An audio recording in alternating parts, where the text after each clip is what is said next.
What's up, addicts? How you doing today? Today we're going to be talking if you trade targets for you this week. I know there's a lot of week one tilting going on, people freaking out. They lost week one, players that underperformed, players that people took really high, and now they're freaking out like, oh crap, is this person going to completely suck? Should I get out on them? So this is a really good time, in my view, to target people, especially names that you're probably not going to be able to get next week if they blow up this week. And it depends on your league. Sometimes, more seasoned veterans aren't going to just trade away their picks right away, but sometimes you can get lucky and get people to tilt pretty frequently. So throw a few names out there from the running back spot I would target this week, and these people aren't like super high profile. Tevin Coleman is a big name right now. With Devonta Freeman getting hurt, it's looking likely that he could suffer more serious injury if he tries to play on this injury. So Tevin Coleman could be a big name if you can get him now before he gets expensive. That would be a good idea. Kerryon Johnson and Sony Michel. We didn't really get to see too much of them in week one. Nothing from Michelle since he was inactive. But with LeGarrette Blount getting hurt, Kerryon still is clearly the best running back on that team.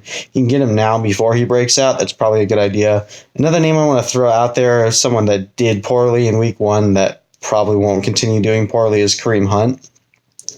I wasn't a huge fan of drafting at his draft position, but if you can get him on your team for less than what you would have had to pay before the season started, go ahead and do that. The Chiefs look like they're going to be just fine with Patrick Mahomes under center, and I would get Kareem Hunt if you can now while his price is cheaper.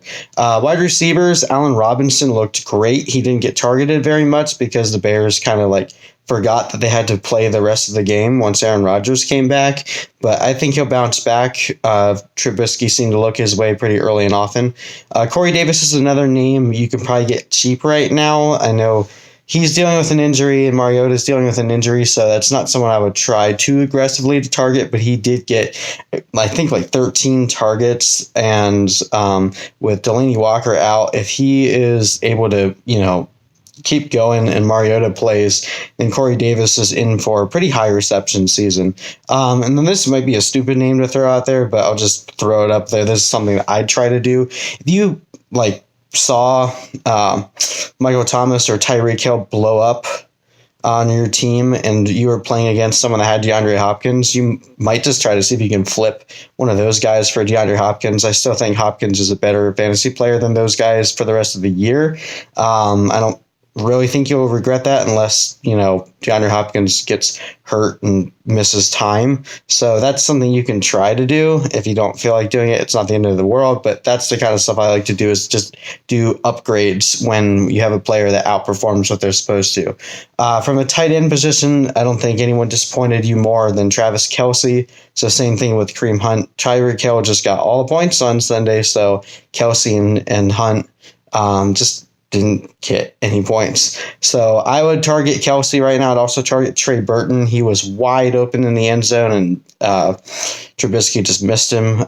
But I think Trey Burton ends up finishing the year better than the horrible start he had. So he's a good target right now.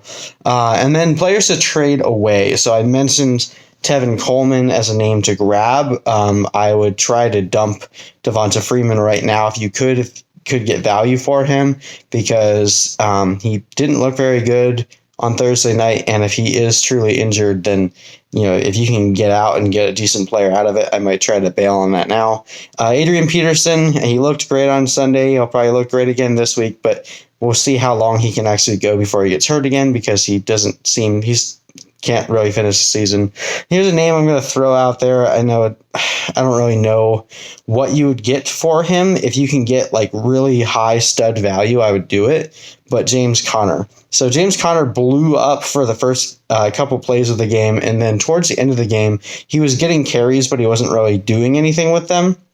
So his stat sheet really, if you looked at what he did in the first half versus the second half, he really slowed down as the game went on. And with the weather and everything that was going on with that game, I mean, if you have him, you have to start him. So I'm not saying that he's not a good play, but we do still know that at some point Le'Veon Bell is going to come back. So we don't know how long Connor's going to last for. So if you have like someone that's panicking in your league and you can flip Connor for, trying to think, like Jordan Howard or higher, I would do it.